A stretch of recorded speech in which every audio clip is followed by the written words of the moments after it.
Bienvenue sur Télébilingue en ce lundi 3 novembre. Où en est votre carrière professionnelle, que vous soyez nouveau sur le marché de l'emploi ou déjà proche de la retraite? Les centres d'orientation professionnelle de Tramelan et de Bienne tentent de répondre à cette question en ouvrant leurs portes au public cette semaine. Les drones sont de plus en plus utilisés par la police cantonale bernoise. Elle a présenté ses engins volants et leur utilisation à la presse. Et Bramwell Kaltenrieder, qui avait été élu lors de l'élection libre à la mairie dans la commune de Douane-Daucher le 12 octobre, a annoncé qu'il acceptait son élection. Il n'y a pas d'âge pour se réorienter professionnellement. Que l'on soit au tout début de sa carrière, à l'un de ses moments charnières ou déjà à 2 pas de la retraite, les centres d'orientation professionnelle sont là pour conseiller et aider. Cette semaine, les centres du canton de Berne ouvrent plus largement leurs portes pour présenter leurs événements, leurs activités et leurs services. Angèle Siegenthaler a visité pour nous les centres de Tramelan et de Bienne. Rédiger un CV, préparer un entretien ou même changer de voie, les centres d'orientation professionnelle sont là pour accompagner les jeunes dans ces étapes. Mais pas seulement. À Tramelan, environ 50% du public est adulte.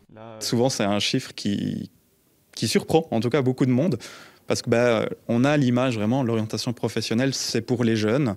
Puis quand on se dit qu'en fait, finalement, c'est que la moitié de notre population, ça fait réfléchir. Et du coup, c'est aussi pour ça qu'on fait cette semaine du parcours professionnel. C'est pour aussi rappeler aux adultes qu'ils ont aussi le droit à ce genre de choses, qu'ils ont aussi le droit de se poser des questions sur leur métier, sur le sens de leur profession, etc., etc. À Bienne, au centre d'orientation, aussi près de la moitié du public est adulte. Cette tranche de population vient en partie pour une reconversion professionnelle. Des remises en question qui sont liées à divers facteurs. Souvent, ça vient peut-être aussi d'un mouvement ou d'une évolution plus intérieure, par exemple peut-être les valeurs qui changent ou on ne sont plus en adéquation avec le métier qu'on a exercé jusque-là et besoin de passer à autre chose. Mais ça peut être aussi effectivement lié à des facteurs plus externes, à l'économie. On pense peut-être aux évolutions qu'il y a maintenant avec l'arrivée de l'intelligence artificielle ou d'autres évolutions de ce style-là qui font évoluer des métiers et où les personnes sont parfois effectivement obligées de se poser des questions pour la suite de la carrière. C'est la 3e année que le canton propose cette semaine de parcours professionnel dans les 8 centres du canton de Berne. Tout au long de la semaine, vous pouvez venir faire corriger votre CV, votre lettre de motivation par nos spécialistes à l'accueil et en documentation. Mais aussi, il y a différents types d'ateliers qui seront organisés. Notamment, ça peut aller du bien-être au travail, en passant par préparer sa retraite. Vendredi, par exemple, un atelier qui s'appelle l'arbre de vie professionnelle, où on propose aux gens, de manière graphique aussi, en dessinant, de réfléchir aux éléments fondamentaux de leur parcours, quelles sont leurs valeurs, qu'est-ce qu'ils veulent développer aussi à l'avenir. Une dizaine d'événements sont prévus dans les 2 centres et tous sont gratuits. Un incendie s'est déclaré dans un immeuble à la rue de l'Aéroport à Granges dimanche après-midi. Le sinistre a provoqué un fort dégagement de fumée et tous les occupants de l'immeuble ont dû être évacués, mais personne n'a été blessé, comme le communique la police cantonale sauleroise, qui précise que la cause de l'incendie pourrait avoir été un défaut dans un accumulateur. Les pompiers de Granges sont parvenus à maîtriser rapidement le sinistre et à aérer les locaux, mais l'immeuble reste inhabitable pour le moment. Devenu très populaire auprès du grand public et tragiquement connu dans la guerre en Ukraine, les drones font de plus en plus partie de notre quotidien.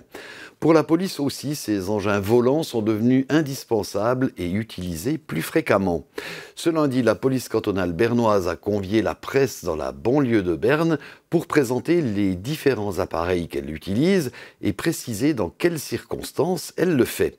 Louis Beugli y était pour nous, mais sans son drone.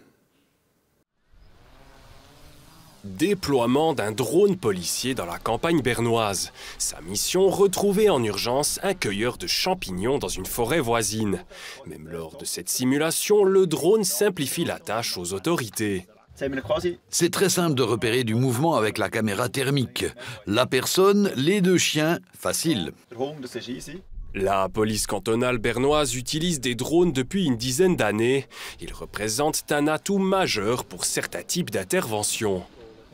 C'est l'avantage pour réaliser des images de situation, pour gérer la foule lors de manifestations, pour prendre des mesures lors d'accidents ou encore pour chercher des personnes. En parlant de recherche d'individus, ces appareils peuvent servir notamment lors de délits. Exemple concret, un cambriolage survenu vers la commune de Douane avec 2 suspects recherchés. On a engagé des patrouilles tout d'abord, et puis on a engagé des conducteurs de drones, et puis aussi des conducteurs de chiens qui étaient dans le terrain. Et puis après, la drone a eu la possibilité de voir 2 personnes en haut vers la montagne. Et puis à 3 heures le matin, c'était un peu étrange. Et puis à la fin, on a pu guider nos patrouilles envers ces cambrioleurs, et puis on a pu les arrêter. Depuis 2022, les utilisations de drones sont exponentielles dans la police, qui s'en est servi lors de 1000 interventions rien que cette année. Dans les cieux, ces appareils ne semblent pas avoir de limites, mais les autorités, elles, en ont. Nos agissements, c'est toujours après les lois. On a les lois pour les engagements. Normalement, on fait seulement des images. On n'enregistre pas. Mais même si on enregistre, peut-être pour des crimes, par exemple, là, on a les possibilités parce que c'est marqué dans la loi. Un outil de travail que le canton compte développer en investissant dans des modèles toujours plus performants, utilisés par plus de 100 pilotes de drones au sein de la police bernoise. Soulagement à Douane d'Aucher. Bramwell Kaltenrieder a accepté d'assumer la fonction de maire de la commune. Le 12 octobre, l'élection libre à la mairie de la commune l'avait désigné avec 43 voix. Comme ni lui ni personne d'ailleurs n'était officiellement candidat à la succession de la maire sortante, Margriet Bonnenbloes, qui ne se représentait pas, les votants ont donc dû choisir le futur maire parmi leurs concitoyens. Et c'est donc Bramwell Kaltenrieder qui a été désigné par les urnes. Mais pourquoi a-t-il attendu jusqu'à ce lundi avant d'accepter sa fonction? Barbara Rely lui a posé la question pour nous. Bramwell Kaltenrieder a été surpris par son élection parce qu'il ne s'était pas présenté. Mais les 43 voix qu'il a reçues de la population l'ont quand même réjoui, raison pour laquelle il s'est sérieusement posé la question s'il devait ou non accepter cette élection à la mairie de Douane d'Aucher. Et il a fini par décider que oui, mais cette décision n'a pas été facile. Le point déterminant a certainement été que ma famille et mon entourage professionnel rendent cela possible et qu'ils m'ont même encouragé à le faire. D'un autre côté, nous avons eu la fête des vendanges il y a 10 jours. Là, j'ai rencontré beaucoup de gens et beaucoup m'ont parlé et m'ont encouragé à accepter le poste. Oui, et pour finir, ça a été une décision prise avec le cœur. Son épouse et son employeur, la Haute École spécialisée bernoise, l'ont beaucoup soutenu dans cette décision qui vient du cœur. L'école va lui mettre à disposition un certain nombre de jours de vacances pour l'aider à assumer sa nouvelle fonction. Bramwell Kaltenrieder est responsable du département de formation continue en technique et informatique auprès de la Haute École à Bienne et il a fait également partie de la direction de l'établissement. Pour qu'il parvienne à gérer les nombreuses tâches qui l'attendent, il doit fixer des priorités. Je suis quelqu'un qui aime bien déléguer, qui aime travailler en équipe. Et je crois que dans de nombreuses situations, je suis capable de donner des impulsions. Ce qui veut dire que je prends les choses en main, mais pas tout seul. Alors je crois que ça va être faisable, oui. Par contre, il va se demander lesquels des autres mandats qu'il assume il devra abandonner l'année prochaine. Bramwell Kaltenrieder vit depuis 35 ans dans la commune de Douane d'Aucher. Il va entrer dans sa nouvelle fonction de maire à partir de l'année prochaine pour la période législative de 2026 à 2029.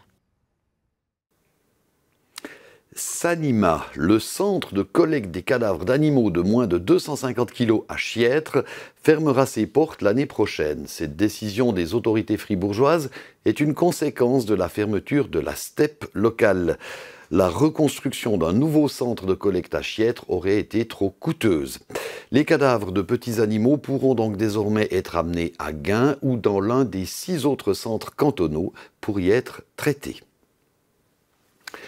La rue Alexandre Moser est devenue la première rue cyclable de Bienne après 5 mois de travaux d'aménagement. Avec cette rue cyclable, la ville entend notamment assurer une meilleure sécurité des cyclistes dans le quartier du Champ du Moulin et d'y améliorer la qualité de l'air. Mais attention, rue cyclable ne veut pas dire piste cyclable, comme nous l'expliquent Sophie Christ et Amélie Fazel. Elle se situe ici dans le quartier du Champ du Moulin, la première rue cyclable de la ville de Bienne. Donc on voit ici avec les signes assez grands de vélos, ça veut dire que les vélos ils ont la priorité, ça c'est nouveau qu'on peut le faire, c'est prévu au niveau national dans la loi et c'est la première fois qu'on a aménagé ça à Bienne.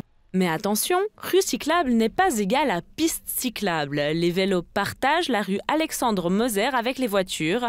Et pour Léna Franck, les céder le passage ont leurs avantages.